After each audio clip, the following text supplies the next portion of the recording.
আল্লাহু আকবার। আমার আপনার নবী বিশ্ব নবী রাহমাতাল লিল আলামিন জানেন কেমন ছিলেন? আল্লাহ পাক রব্বুল আলামিন মেরাজ নিয়া সাত আসমানের উপর তুলিয়া আরশে আজিমে নিয়া আল্লাহ তাআলা ডাক দিয়া বলে, ওগো নবীজি আপনি জানেননি আপনাকে আমি কোথায় আনছি? এবার নবী ডাক দিয়া বলে, ওগো আল্লাহ আপনি আমাকে কোথায় আনছেন? এবার আল্লাহ তাআলা ডাক দিয়া বলে, ওগো আমার বন্ধু আপনি যেই সময় ছোট্ট ছিলেন সেই সময় এই আরশে আজিমের উপরে আইনা আমি আমার ফেরেশতাদেরকে বলছিলাম, ও আমার ফেরেশতারা রে, আমার বন্ধুকে, আমার হাবিবকে, আমার রাসূলকে তোমরা তোমার হাতের উপরে তোলা, হাতের উপরে তুইলা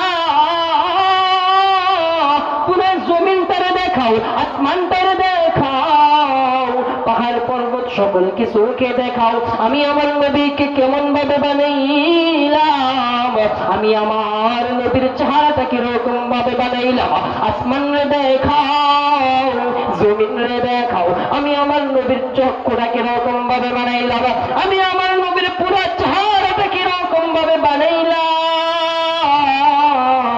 সেই দিন নবীকে পুরা আসমান জমিন সকল কিছুকে দেখাইছে আল্লাহ তাআলা, নবীকে কিরকম ভাবে বানাইছে। মুসলমান ভাইরা, ও বৃদ্ধ বাবারা, দেখেন না আমার নবী কেমন ছিল, আল্লাহর সাথে নবীর ভালোবাসা কেমন, খুব খেয়াল করে কথাগুলো শুনবেন। সেই দিন আল্লাহ তাআলা আসমানে দেখাইছে, জমিনে দেখাইছে, পাহাড় পর্বত সকল কিছুকে আল্লাহ তাআলা দেখাইছে, নবীকে কিরকম ভাবে বানাইলো। এবার নবীকে মেরাজে নিয়া সাত আসমানের উপরে তুলিয়া আরশে আজিমে নিয়া আল্লাহ তাআলা ডাক দিয়া বলে, ওগো আমার বন্ধু সেই দিন আসমান দেখেছে, জমিন দেখেছে, পাহাড় পর্বত সকল কিছু দেখেছে, আমি আপনাকে কি বাবার? আল্লাহ তাআলা ডাক দিয়া বলে, ওগো নবীজি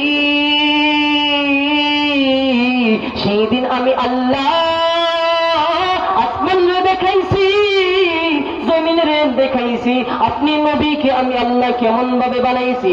ওগো আমার বন্ধু, ও আমার রাসূল, ও আমার হাবিব, সেই দিন আপনাকে পুরো জমিন দেখছে, আসমান দেখছে, আজকে আপনি নবী এইখানে দাঁড়াইয়া আপনি নবী নিজে দেখেন আমি আল্লাহ আসমানটারে কিরকম ভাবে বানাইলাম, জমিনটারে কিরকম ভাবে বানাইলাম, পাহাড় পর্বত সকল কিছু আমি আল্লাহ কিরকম ভাবে বানাইলাম।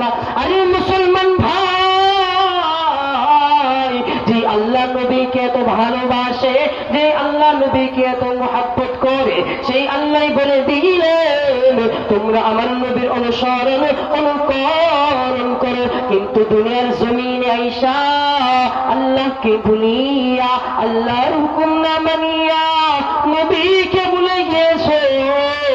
নবী আমার জন্য তোমার জন্য কত কষ্ট করেছে, নবী আমার জন্য তোমার জন্য বন্ধন শহীদ করেছে, নবী আমার জন্য তোমার জন্য পিঠের মধ্যে এমন আঘাত ছিল, আম্মা জানে আয়েশা ডাক দিয়ে বলে, ইয়া রাসূলুল্লাহ, ইয়া হাবিবাল্লাহ, ওগো আল্লাহর রাসূল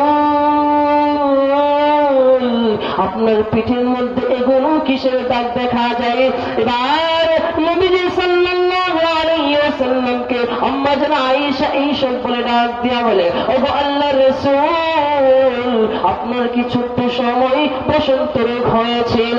আল্লাহ পাক রব্বুল আলামিনের পয়গম্বর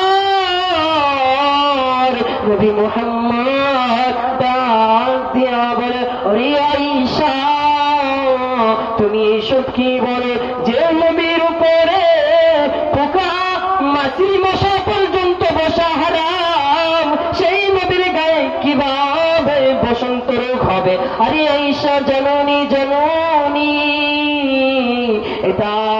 আমি ইসলামের দাওয়াত নিয়ে গিয়েছিলাম, সেই সময় সেই ইহুদি বেঈমান খ্রিস্টানেরা আমার নবীর উপরে এরকম ভাবে পাথরের আঘাত করেছে, যে আঘাত করার কারণে আমার পিঠের মধ্যে চালের মতো দাগ হয়ে গিয়েছিল। আরে মুসলমান ভাই, সেই নবীকে ভুলে গিয়েছে, সেই নবীকে না চিনিয়া সেই নবীকে ভালোবাসতে পারো।